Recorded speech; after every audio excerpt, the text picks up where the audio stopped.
اللہ تبارک و تعالیٰ نے قرآن پاک کی سورہ حجرات میں فرمایا ہے یمنون علیک ان اسلموا قل لا تمنوا علی اسلامکم بل اللہ یمن علیکم ان ہداکم للایمان ان کنتم صادقین۔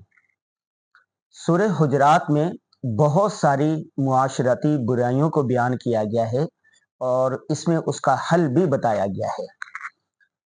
آج میں آپ کے سامنے جس مسئلے پر بات کرنے والا ہوں، جس موضوع پر بات کرنے والا ہوں، وہ ہے ایمان کی دولت۔ کتنی بڑی نعمت ہے، ہم ایمان کی دولت کی کیسے حفاظت کریں، اپنے ایمان کی دولت کی، اپنے بچوں کے ایمان کی، اپنے اہل و عیال کے ایمان کی حفاظت کیسے کریں۔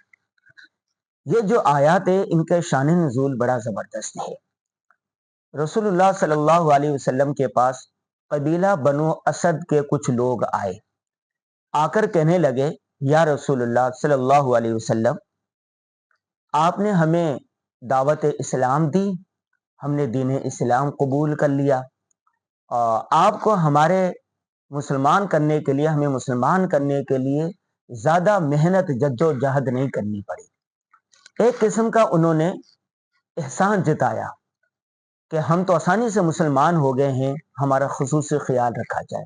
اس پر قرآن پاک کی یہ آیات نازل ہوئیں یمنون علیک ان اسلموا، کہ وہ لوگ قبیلہ بنو اسد کے لوگ آپ کے پاس آ کر احسان جتا رہے ہیں کہ یہ کہ وہ مسلمان ہوئے۔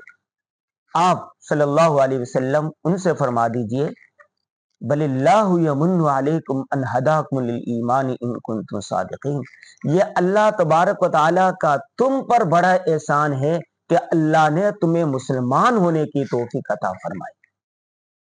آج ہمیں جو ماں کی گود میں کلمہ نصیب ہو گیا ہے، دین اسلام نصیب ہو گیا، یہ اتنی بڑی دولت، اتنی بڑی دولت، اتنی بڑی دولت ہے، اس پر جتنا شکر ادا کیا جائے کم ہے۔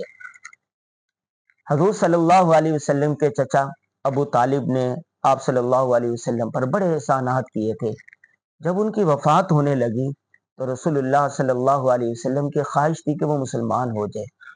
آپ صلی اللہ علیہ وسلم نے کہا چچا ایک مرتبہ میرے کان میں ہی کم از کم تم کلمہ کہہ دو، لیکن جواب نہ دارت۔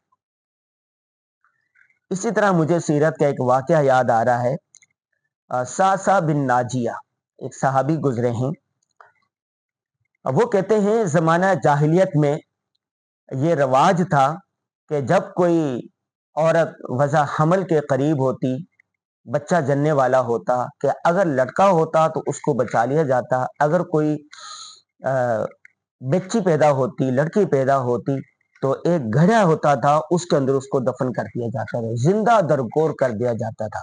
قرآن میں اس کا ذکر ہے بھی ای ذنب قتلت، اس بچی سے پوچھا جائے گا قیامت کے دن پوچھا جائے کس جرم میں زندہ درگور کیا گیا۔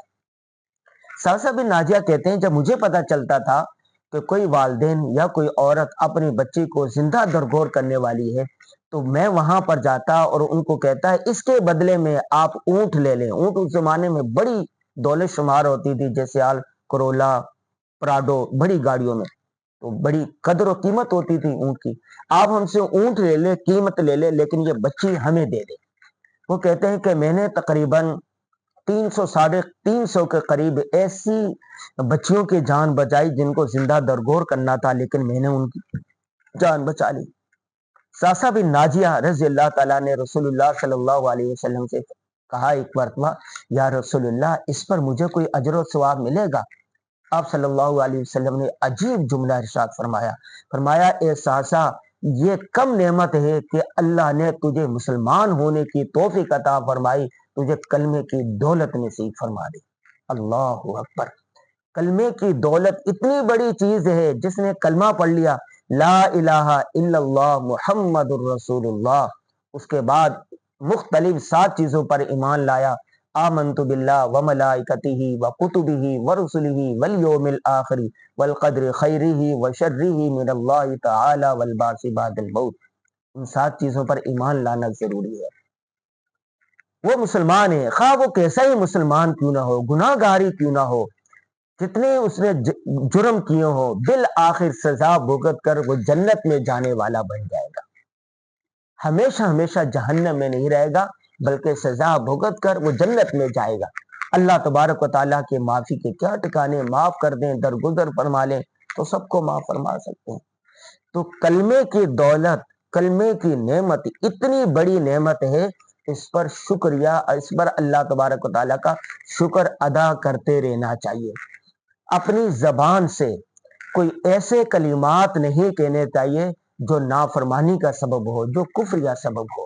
اس لیے ہمارے اکابر نے کہا ہے کہ صبح شام کوشش کریں کہ لا الہ الا اللہ محمد الرسول اللہ کی کوئی نہ کوئی تسبیح پڑھ لیا کریں، ایک دو دفعہ کلمہ طیبہ دہرا لیا کریں احتیاطاً، اور کلمہ پڑھنے سے ثواب بھی ہے۔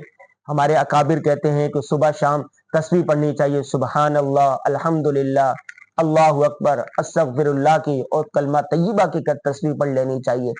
ذکر جلی اور ذکر خفی بھی کر لینا چاہیے، اللہ اس میں اعظم کی تسبیح کر لینی چاہیے۔ تو ایمان کی دولت بہت بڑی نعمت ہے، آپ نے اپنے ایمان کی، اپنے بچوں کی ایمان کی حفاظت کرنی ہے۔ آخری بات، حدیث پاک میں آتا ہے الا کلکم راع وکلکم مسئول عن رعیتہ، تم میں سے ہر ایک نگاہ بان ہے، تمہارے ماتحت کے بارے میں قیامت کے دن تم سے پوچھا جائے گا۔ اگر کوئی خلیفہ ہے تو خلیفہ کے ماتحت جتنے آتے ان سے پوچھا جائے گا۔ اگر کسی ملک کا وزیر اعظم ہے، صدر ہے، کہ عوام کے بارے میں ان سے پوچھا جائے گا۔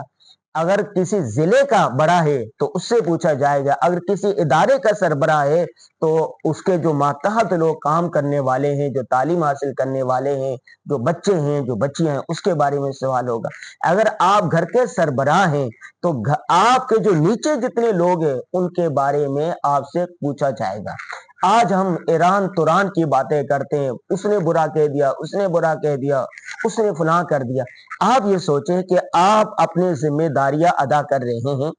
اگر آپ والد ہیں تو آپ کے بچے ہیں، آپ کی بچیاں ہیں، آپ کے بھائی ہیں، آپ کی بہنیں ہیں، آپ کے پڑوسی ہیں، آپ کی بیوی ہے، آپ ان کے ایمان کی فکر کرتے ہیں، ان کی صحت کی فکر کرتے ہیں، ان کے جان و مال کی حفاظت کرتے ہیں، ان کو اچھائی کے راستے پر چلاتے ہیں، ان کو برائی سے روکتے ہیں، ان کو سنت کے مطابق زندگی گزارنے کا درس دیتے ہیں یا نہیں؟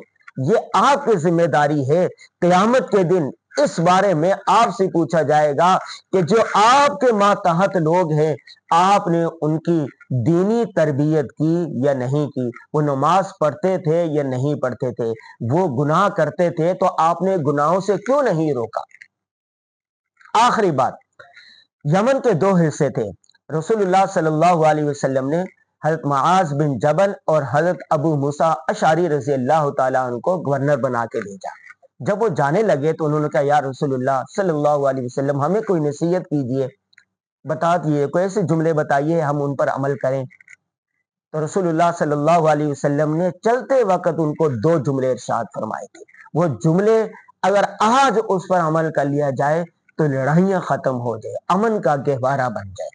وہ کیا تھے؟ آپ نے فرمایا بشیرا ولا تنفرا، یسرا ولا تعسرا، لوگوں کے لیے آسانیاں پیدا کرنا، مشکلات پیدا نہ کرنا، ایک جملہ۔ دوسرا جملہ فرمایا بشیرا ولا تنفرا، لوگوں کو خوشخبریاں دینا، نفرتیں نہ دلانا، نفرتوں والے کام نہ کرنا۔ چنانچہ انہوں نے اس پر عمل کیا تو وہ امن کا گہوارہ بن گیا۔ آج معاشرے میں کیا ہو رہا ہے؟ ایک دوسرے کے خلاف ہم لگے ہوئے ہیں، ایک دوسرے کے خلاف حسد، نفرت، گرانا، برا سوچنا، ان کی ٹانگیں کھینچنا، یہ ہو رہا ہے۔ دوسرا، سوشل میڈیا پر کیا ہو رہا؟ ایک دوسرے کے خلاف نفرتیں اگلی جا رہی ہیں۔ آپ نے یہ کام نہیں کرنا، بشیرہ آپ نے خوشخبریاں دینی ہے، آسانیاں پیدا کرنی ہے، اپنے گھر والوں کے لیے، اپنے ادارے کے لیے، اپنے بچوں کے لیے، اپنے معاشرے کے لیے، اپنے رشتہ داروں کے لیے، اپنے کولیگ کے لیے، اپنے ساتھیوں کے لیے۔ آپ سے جتنا ہو سکے آپ نے دوسروں کے لیے آسانیاں پیدا کرنی ہے، کم از کم مشکلات کا سبب نہیں بنا۔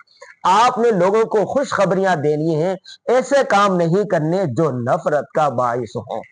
تو میں امید کرتا ہوں اللہ تبارک و تعالی آپ کو اور مجھے ان باتوں پر عمل کرنے کی توفیق عطا فرمائے۔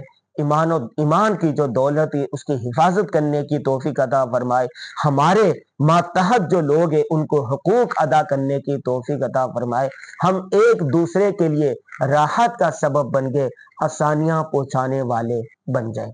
آمین یا رب العالمین، وآخر دعوانا الحمد للہ رب العالمین۔